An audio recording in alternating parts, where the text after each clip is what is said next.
Young men in the Western world are in all reality treated as second-class citizens in their own countries. People have to get through their lives, which are often difficult, and the human mind tries to avoid powerlessness at all costs. Thus, we often cope with how hard life is. We have a tremendous normalcy bias, especially today. What that means is that in many ways, we live in one of the most bizarre periods of history, in which things are changing incredibly rapidly, while the public likes to pretend everything is normal and reasonable now. We do this since we can't deal with the answers to questions we don't want to ask. My audience is mostly young men, and I'm a young man. I like to imagine, in my 10 years of doing YouTube, I've developed a certain relationship with my audience. It's hard for me to see all the things happening to young men today and to stand aside and do nothing, to watch my people get pushed around by society. This video is more personal than most. These are words of advice and understanding to young men as a demographic. I know young men aren't my entire audience, although they are the vast majority. If you're not a young man, you're of course welcome to watch this video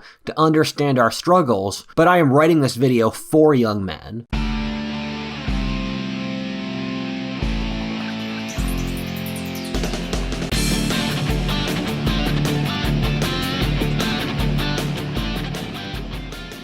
Masculinity is under attack from all of our society's institutions. A worrying trend is the precipitous collapse in testosterone rates. Testosterone rates have crashed 20% between 1987 and 2004. Sperm counts have crashed by a third over the last 30 years. Isn't that terrifying? This is horrifying since a society of weak men will collapse and be conquered. Weak and feminine men are easy to control and dominate, often by elites who want control. This is an all-out effort of domination as effeminate messages are pushed through the media, while masculine figures like Jordan Peterson or Andrew Tate are cancelled. Anyone who disagrees is shamed and called sexist, homophobic, or misogynistic and silenced. Meanwhile, our environment is filled with things which increase estrogen like plastic, junk food, or sedentary lifestyles. As men, we need to do something about this. Some things which work are lifting weights, eating well, sleeping, or getting outside into the sun. Also, you can take turkestrone, a natural supplement which increases muscle mass, lessens stress and fatigue, or boosts energy. There are so many positive stories of turkestrone which show its effectiveness. These sorts of things can change your life in a great way. If you'd like to buy turkestrone today with an amazing buy two, get one free 48-hour promo at blackforestsupplements.com/what. Click the link in the description to help you reclaim your masculinity to become a stronger and better version of yourself. Part 1. Over the course of this video, I'm going to tell some stories about my life to explain how I got to the point where I'm giving you guys the advice I am. And I'm going to dribble details in across the video, but this isn't going to be a full lore drop, so that I need to keep some information hidden to keep you guys interested in future videos. I'm 22 years old and originally from an hour outside Philadelphia. I live in Texas right now and live as a digital nomad for a few years, where I stayed in about half a dozen different countries around the world. I've gone through a series of intellectual and personal breakthroughs over the course of my life. The world I thought I lived in 5 years ago bears very little resemblance to the place I see today. Partly that's since the world outside me has changed so much, and it's partly due to my own personal studies and intellectual journey. I think the change in my worldview over the years has been reflected in the content of this channel, as I've been working on this channel for a decade. One of the biggest changes being that I grew up in a country that felt like it was the same one as The Simpsons or a John Hughes movie. A middle-class, suburban, prosperous, sane, corporate, mostly white, feminist, secular, and Christian society. The thing is that as I've grown older, that America has been wiped out completely. And I believe it's been similar across the rest of the Western world in many other countries. I've thought back to my high school self, and the only way I can explain life today to that boy is that we live in a sci-fi dystopia now. I'm working on a video on this topic, and will gradually go through all the reasons I say that over the course of this video. I also think a lot of older people won't agree with me here, but I think this breaks down on a hugely generational level. For young people, it's obvious to those who are cognizant that we live in a failed, depressing dystopia. Well, for the old who built their lives decades ago,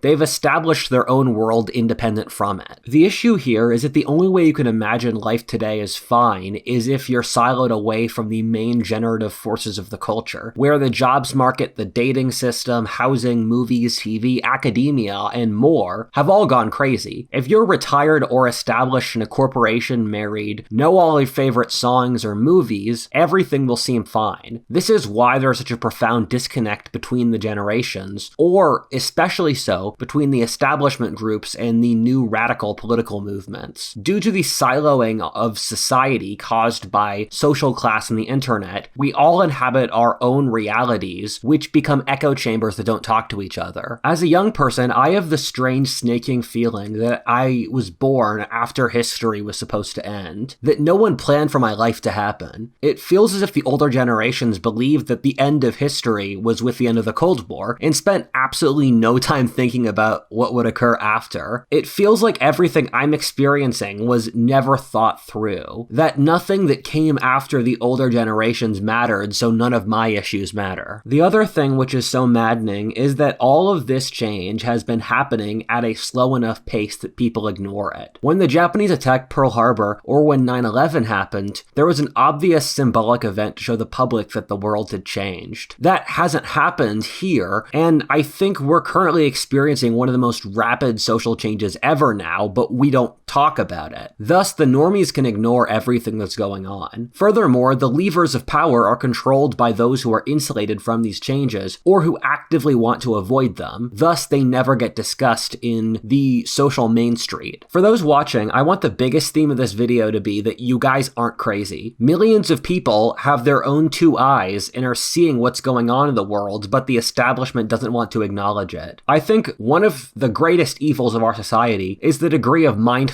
the elites do, and how much they try to gaslight the population to believe absurdities. I don't trust almost anything academia or the government releases on politically sensitive topics anymore, since they lie so much. If you don't believe me, here's a text wall demonstrating all the times the establishment has lied on very important things. One of my favorite political books, The Leviathan and Its Enemies by Samuel Francis, explains why this is the case very well. In a society like Stalinist Russia or Nazi Germany, the elites have military power over the populace, with the bureaucratic ruling class originally coming from the state's military. Thus, there's less manipulation or mindfuck, since they can just drive tanks over their enemies. Meanwhile, the ruling class in America stems from corporations, where their main role is to manipulate the populace to buy their product. There's an interesting rabbit hole where the American advertising and public relations industry was invented by Sigmund Freud's nephew, Edward Bernays. Bernays used psychology to manipulate the population's subconscious drives. This occurred around World War I, and I think our elite are really in the shadow of Bernays. They use media technology education with a multi-ethnic coalition based out of the coastal cities, with an alliance with the deep state and major corporations. There was a major trend which occurred at this point called the managerial revolution, in which the ruling class of our society moved from Victorian business moguls to the college-educated bureaucracy. This is why college degrees became the symbol of the upper class in our current society. Our society is run by bureaucracies today in almost every field, whether business, academia, the media, military, or even religions. The left pushes the interests of the bureaucracy. You can almost perfectly correlate membership in the bureaucracy with being part of the left. Thus, we have a leftist bureaucratic elite aligned with corporations and the government who try to mind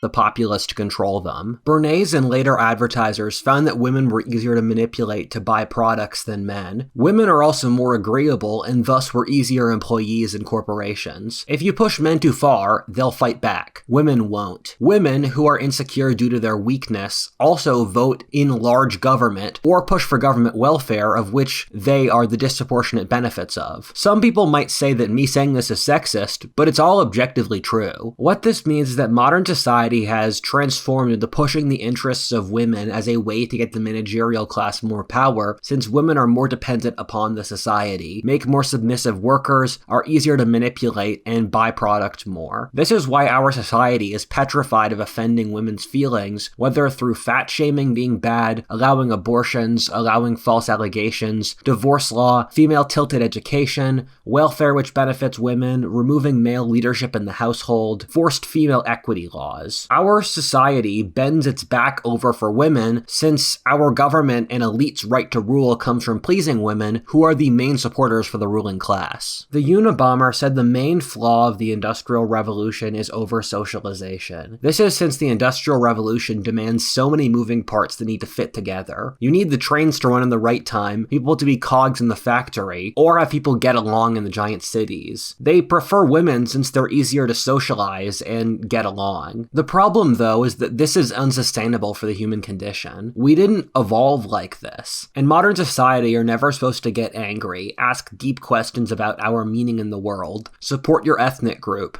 support our genetically ingrained social or sexual codes, or more. As a general rule, societies that are collapsing end up pushing their worst trait even further. As they realized their empires were falling, the Aztecs did more human sacrifice, and the Nazis killed more Jews. To deal with the issues in modern civilization, the left and the ruling class want to break human nature, over-socializing us to the total point that we don't even breed and effectively commit civilizational suicide. The reason I'm going through all of this is the end result that our society hates young men. Society is run by old men, and so they get spared from a lot of the worst parts of this. This is since young men are the cellular wall of our society. We are the ones who protect it from harm and are responsible for it. We die in the wars, invent the new ideas, build the infrastructure, and start the families. Our elite's goal is the breaking of our society through mind-fucking over-socialization and turning us into cattle. They make people accept absurdities like men and women are the same, that we can print infinite money with no consequences, or that we need to import millions of unskilled labor from the third world to break our will and the ties that bind us together as a nation so that we can no longer resist them. They might not say this openly, but you see that it's the motivation for what they do on a subconscious basis. They can only do that by destroying young men. If you are a young man, especially of the dominant white ethnic group across the Western world, I want you to know that the elite hates you. It might be difficult to accept, but you can't not accept it since it's just true. They want you dead, and the very act of acknowledging your existence they view as offensive. How else can you acknowledge the truth, where they even say it openly and publicly? If you're a young man, you're supposed to not speak out, have your own opinions, show your sexuality, hit on girls, get hired at jobs, go to college,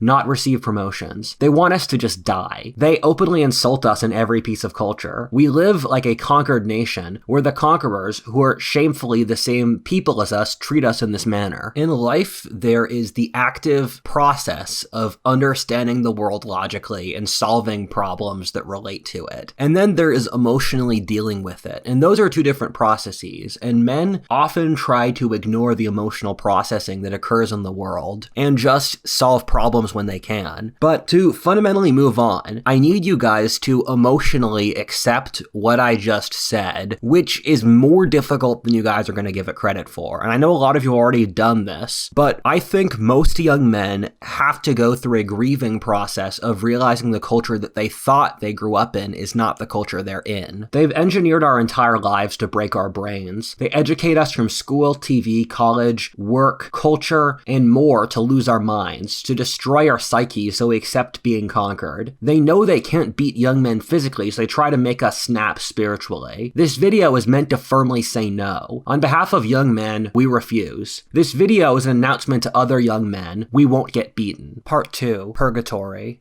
There's a certain nihilistic horror to life today. Life today, for those who are sentient, feels like a slow-moving horror movie where things get crazier every month gradually, where the characters lose their humanity. You read the log they write every few weeks, and things get scarier, but they seem lost in how ugly everything is, taken alongside it like trees being ripped up by a flooding river. It might sound strange that past a certain point the world doesn't feel real anymore. That might sound dramatic, but I think it's something a lot of people can feel on an intuitive basis. I also think people either deny it since they can't cope with it psychologically, but others who notice it can't explain it either. The world hasn't recovered since COVID. The world went crazy then, and it's never stopped being crazy. In some cultural ways, lockdown never ended, with our lives permanently moving digitally. We've become more online, antsy, lonely, and divided as a society ever since. I think two of the most important cultural changes that came from COVID was the left or women going completely crazy and the right forming as a cultural force independent from the mainstream, and also going crazy. I think a really massive factor that people just can't explain is the digital loneliness young people feel. Since COVID, our society has moved to mostly remote for young people. This is one of those things people don't like to talk about since it's too personal, but young people spend way too much of their lives behind screens. It's not good for a variety of reasons. Life behind screens is unfulfilling, lonely, doesn't feel real, and is depressing. The numbers for screen addictions are absolutely horrifying. The average Gen Zer spends more than 7 hours a day just on their phone, not including their TV or computer. As a young person, I've tried to cut down on my screen time multiple times, and it's practically impossible in our society. Partly this is since so much of our work or school are on screens now, including my own job, but also for entertainment or social life. If you don't use the screens, you're cut out of society and life. A life behind screens has a weird, solitary, hyper-real feeling behind it. This is a world which is unbelievably recent, and so we haven't developed any social technologies or mounted any real resistance against it. A major problem that stems from this is that social relations have become incredibly anxiety-inducing, partly since young people themselves haven't hit critical mass social time, but also since they're dealing with other people who haven't either. Social relations are a group project where issues have compounding recursive effects. Thus, your anxiety is reflected in other people who in turn become anxious. You gradually lose the ability to trust people socially as they don't follow your expectations. Gen Z combines those who are stunted in their development with those who grew up too quickly. A big factor here is the combination of helicopter parenting and the breakdown of traditional family structures. These are, in my opinion, both incredibly important events. As I've talked about in many other videos, family structure determines the structure of the society itself. It created Gen Z, who both have too little experience in dealing with the world, and those who weren't protected as children due to having negligent parents and broken societies. The internet is another variable here, where for most of the population, it got them sucked down algorithmic rabbit holes where they wasted their lives, and other people were able to use the internet to learn quickly, network, with the internet accelerating the development for part of the population and delaying it for another part. Some of the stories about Gen Z's upbringing are horrifying. My best friend's from a working class background, and he didn't know any families in school in which both parents were together or where the parents weren't doing drugs. Where I grew up, I knew families who wouldn't let their kids drive as teenagers, who wouldn't let their kids walk 4 blocks to school every day until the end of high school, or they were scared to let their kids be unsupervised as children, where if you let your kids play outside without supervision, they'd call the police on you. For a lot of Gen Z, it feels like they've missed massive, vital parts of their development, which was instead spent in front of screens. What all of this effectively means is mass psychological issues and breakdown of the social code. One of the most depressing parts of Gen Z is you can't trust anyone to follow social codes or uphold standards. Everyone around you is going crazy in one form or another. Social relations feel lame. Most Gen Z parties feel depressing, like people are drinking to avoid the depressing numbness of their lives. This leads to dating. I've spoken about this more in these other videos. For a variety of reasons, dating for young men is apocalyptic. It doesn't make sense how bad it is, even with all the variables added together. 1/3 of men under 30 are virgins. 1/3 of men in the same demographic haven't had any sex in the last year. 50% of men haven't approached any women in the last year, while 1/4 have never done so at any period in their lives. 2/3 of young men are single, and I'd guess for guys my age, that number is 80%. It's often hard to believe these numbers, especially for older people, and this ends up creating unimaginable social consequences. The fond memories you have of your cute dates in high school or college falling in love is mostly dead. Now dating has become much more transactional. Women assess you for your looks or social class. 5% of the population gets the top 60% of women, while the bottom 80% of men get nothing. Dating has become much more like a historic culture or a third world country. I'm not saying this about everyone. I'm sure your girlfriend is wonderful, the people in your life are wonderful, but I'm speaking as a collective for the society. This has had massive negative psychological effects among young men for obvious reasons. An important variable here is that this imbalance has resulted in the removal of social standards for women. Ask any young man about how young women their age have behaved around them, and without a miss, any young man who has had more than a certain amount of experience with women will have stories of insanity, delusion, entitlement, arrogance, or treating men like props or vermin. This has destroyed any level of social trust between men and women, in that men have realized it's basically our place to be exploited by women. We live in a pandemic of predatory feminine behavior, whether gossiping, shaming, rallying, cheating, leading men on, taking men's property, envy, crabs in the bucket thinking, manipulation, and so much more. If you're not an actively strong man, you will eventually end up being used. Almost every guy I know was chewed up at some point once he started dating. You guys might call me all sorts of names for this, but my question is it actually true? I'm not saying women don't have it hard here. I think ironically they do, and they're actually as a demographic worse off than men. I say this since women are more dependent upon other people and the society, which has really turned against them and is giving them the worst possible advice or enabling self-destructive behaviors. Young women's mental health is the worst of any demographic ever in human history. That being said, this is a video for young men. Besides this, the job market has become horrifying. This is partly due to an economy which appears to me to be in a Great Depression. I just don't believe the numbers coming out now that the standard of living has stayed constant since COVID. That's physically impossible, with inflation erasing a quarter of the value of currency and housing costs nearly doubling. All the growth in jobs since COVID has been occurring for immigrants. Gen Z has 90% less spending power than the boomers did at the same age. I have a very large network of around 100 CEOs, and I have a couple friends who are looking for jobs or funding now. The thing is that I literally know of no one who is either hiring or investing now. It's almost become a cultural meme at this point of how the population is going through horrible times economically, but the elites won't acknowledge it. I think we're in a horrible economy now, but the elite is lying to us about it. The worst aspects of this are the racial and sexual motivations in hiring or promotions. Almost every single young man will have stories about issues applying for jobs or being told no to promotions due to their skin tone or sex. Who could have possibly thought that creating a racial caste system on this stuff was a good idea? What we have here is that young men are divorced from the things they really need for life. This includes work, romance, social connection, or pride. Young men are blocked by a system that hates them from literally just existing and keeps them from doing the things they need to survive. What makes this worse is the system completely gaslights them about this. It tells them everything is fine, and if they whine, it's their fault for being privileged. Young men are being completely screwed over by society, and none of our elders even care enough to notice. This isn't a silent issue, people just don't care. Anyone who brings these very serious issues up will immediately be called a loser by society. This is what I find so infuriating. Our society isn't Tsarist Russia or medieval Europe, which puts up a front of just not giving a fuck about the lower classes as its mission. We're a society which pretends to be enlightened, caring, and humane. Then at the very same time, it will commit horrifying human rights abuses against the vast majority of its population and will ignore them. I think the system gets off on its hypocrisy as a power trip where it can pretend to be virtuous and then actually being incredibly self-serving. This is what I find so infuriating. Men will bear suffering, death, and so many other things in exchange for respect. The core of masculinity masculinity is respect. That being said, our society is the worst here. We constantly kick and humiliate young men, using every single vector of the culture to try to spit on us, whether TV, academia, corporations, government, or anything else you could possibly think of. Our society expects us to take being ritually humiliated without complaining. At the very least, you must give the men of your society respect. If this was the only issue, it still would not be acceptable. It's totally inappropriate to humiliate an entire demographic for nothing they've done. That being said, older men acquiesce to this, effectively sacrificing young men to keep the left off their backs. All of these costs are borne by young men trying to get started in the world, not by those who are already established. By sacrificing our pride and dignity, we then open the door to sacrifice everything else, losing economics, sex, social status, and so much more. Our enemies are evil and want us dead. If we don't stand now, we're going to lose absolutely everything we love and have. They won't stop until we're slaves or dead. They won't spare the leftists or those who submit. You don't have a choice here but to stand. If you're scared of it, you'll be even more scared if you don't do anything. Part 3. My Way. As a young man today, the thing that feels the most unfair is that we were placed in a video game set at mythic difficulty, whether in business, social life, psychology, politics, or dating. In every single case, as a young guy, you'd hope to start your life with some easier levels, but we've been fed right into the machine gun. As a young man, what's my personal advice on how to deal with this? I think most of the advice young men get is terrible. Almost all young men's advice boils down to just work harder, bro. I frankly think this is a psyop by the elites to get the populace to be more effective worker bees, and also it plays into the natural genetic male strategy, which is to take responsibility in exchange for better reproductive success. The thing is, to be honest, I'm pretty satisfied with my material life now. I'm happy with the amount of money, fame, skills, or knowledge I have, or with my romantic or social options. With that, I've been wondering, what's next? I've been asking the wisest people in my life how to be happy as a young man today. The thing is that no one's really given me a good answer. That shocks me. Happiness is one of the most important things in life, and we don't think about it ever really. If you're a man, there's almost this sense that life isn't about being happy for you. It's about duty, and that's so sad to think about. The pursuit of happiness is part of the American Constitution. It's written into our nation's foundation, and for women, we portray life as being happy, and if something doesn't work for you, just stop doing it. But for a man, you're expected to just live life, and we don't really care about your happiness. I've been looking back on my life, and I really didn't get good grades when I was in school. I barely passed high school. I intuitively realized in high school that trying to go on the college route for success wouldn't work, partly since I knew other people would beat me on that path since they had competitive advantages. Also, since I knew I'd hate it, and even in high school I was able to predict that there wouldn't be jobs for anyone my age at the end of it, which turned out to be correct. I remember when I couldn't sleep one night in high school, and I realized the only way I could succeed was by being an entrepreneur. While I was stuck at home during COVID, during my gap year between high school and college, I decided to work on my channel full time, partly as a way to not go crazy, but also since I wanted to break outside of the system. After 6 months, I was making enough money that I was able to drop out of school in college after the first semester. I then dropped out of school and moved to Mexico with 20 tech CEOs. 3 years later, I still run What If Altist as my full-time business with a staff. I'm really grateful this worked out, since I had no expectation that it ever would, since this wasn't really a job before. That being said, this belies an underlying point. Don't play games you can't win. Try to break out of the system as much as possible. If you're not going to succeed, why try hard at work, school, dating, or in the social climate? Just pull out and do your own thing. Try to improve yourself as a person or your skills. Once society falls apart, we'll need talented people. In some ways, it's freeing to know how bad things are, since it removes an expectation that you have to succeed. For my friends finishing high school or college, the piece of advice I give them is, if they can, just stay at home. I say the job market isn't worth it, and it'll help them better to try to cultivate whatever skills they have. Maybe learn to code, a foreign language, study philosophy, or or launch your own business somehow. Just do whatever you can to not drive yourself crazy, which also improves you. I understand your parents might not agree with you on this, or you're older so you have to support yourself. Then do the bare minimum to survive and do what you want for the rest of your time. You guys might not like the next piece of advice I'm about to give since it'll sound feminine, but this is still important. You should love yourself and gain a sense of personal pride. The system controls you through approval. You buy the product to feel good about yourself. You support the political ideology to feel like you're a good person. You work out since you feel terrible about your weight. The thing is that if you choose to not partake, the system loses so much power over you. Your soul is free. So much of the advice you get is, work hard so you can love yourself. I've gone through all the manosphere advice trends at one point or another in my life, whether Andrew Tate, Jordan Peterson, the Red Pill, etc. They've all helped me be successful, but didn't leave me happy. The reality is that if you come from a place of self-love and acceptance, you'll do the things you truly love and care about in the world, even if you're poor or struggling. I see all this advice on how to get girls or get rich, and the thing is, I know lots of rich people and lots of men who do well with women, but most of them are still miserable. Every single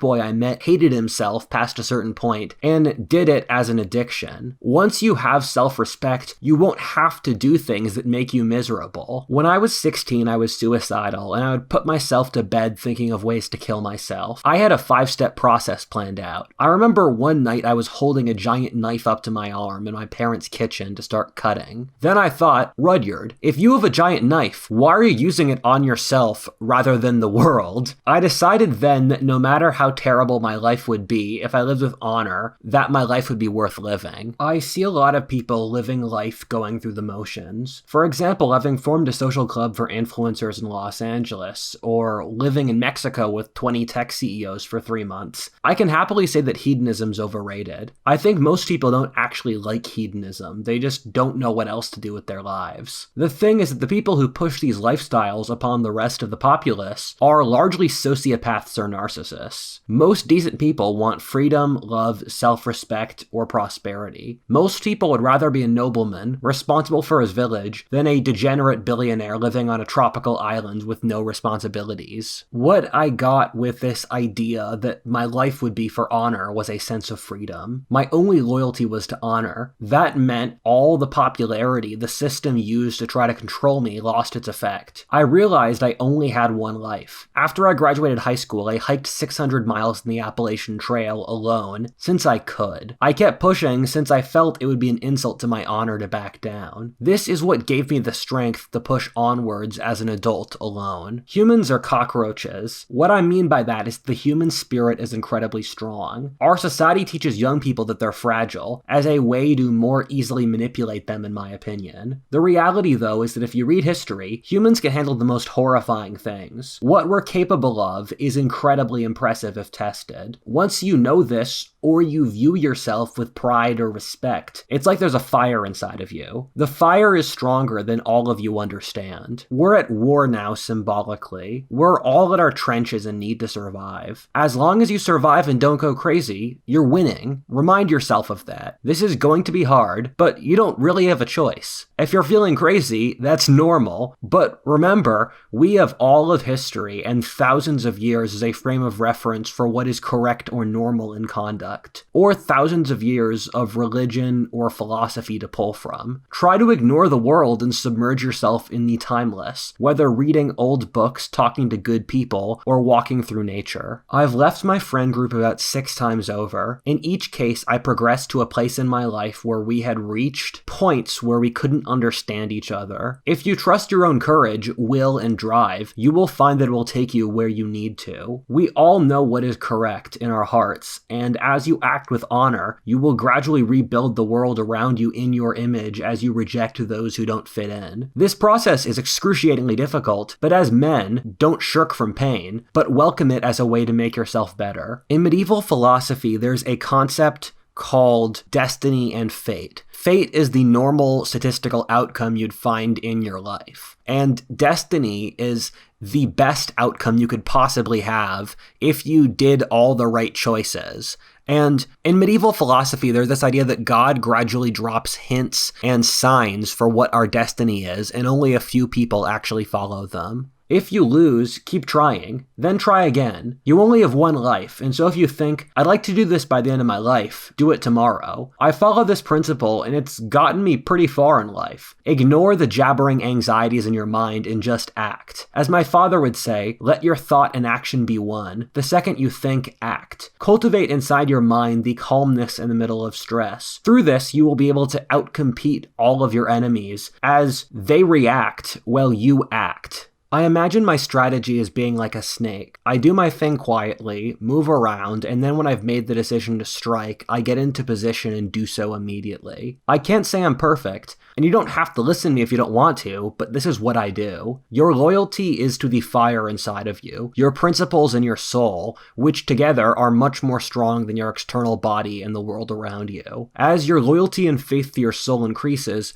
you will be able to live through the crashing waves of the outside world, almost like rain's coming down, when you're inside rather than feeling it on the outside. There's a trait called sentience that I like, which is the ability to see your place in the world and adjust from that. You are aware of what your path will be in life. Some people, in fact most, even amongst those who are successful, are following the path that is laid out to them from their IQ, genetics, upbringing, or culture. Some people, however, are capable of seeing that and then breaking the pattern, going in a different direction. I imagine prophets or great geniuses being capable of almost creating a black hole in the mental void, creating something more grand than their current society or zeitgeist, while other thinkers are merely reflections of that culture. As society gets crazy, you should try to be sentient as a way of avoiding the zeitgeist. Only by mentally removing yourself from others will you be able to stay sane. As a person with PTSD, there are certain points where I know my feelings are overreactions, and I have to consciously act accordingly. Most people can't do that, where they rationalize whatever their emotional state is at that time. Don't trust other people in this era, where they're often self-serving and guided by these toxic forces they can't understand. Most people today don't have your best interests in mind. It's sad to see most people descending into survival mode. Don't listen to your friend groups, teachers, families, or often lovers. They probably can't take reality. Find other people with this fire inside of them, who you can understand. Until we can come together, we'll have to rely on our own moral compasses, but once we're stronger, we can start to organize under these principles. We are a million sleeper cells around the world, of young men who still want their souls and society to survive. We operate in silence, gradually increasing our strength until we have the ability to say no to a society that wants us dead. A secret nation of those who feel the same way. We need to start doing this since we exist in a society which is trying to commit collective suicide, which hates us and wishes we weren't alive. One which views us with complete contempt for nothing we've done, who will not lift a finger to help us. All of history stares us down, waiting to see how we'll behave. When you think of it, it's all quite thrilling. I prefer this life to a boring desk job. We were born for adventure and stress. Everyone reads the science fiction or fantasy stories, thinking of how exciting it would be to live through them, but they're scared when they actually have to. The story is yet to be decided for this novel, but that's up to us. Cheers.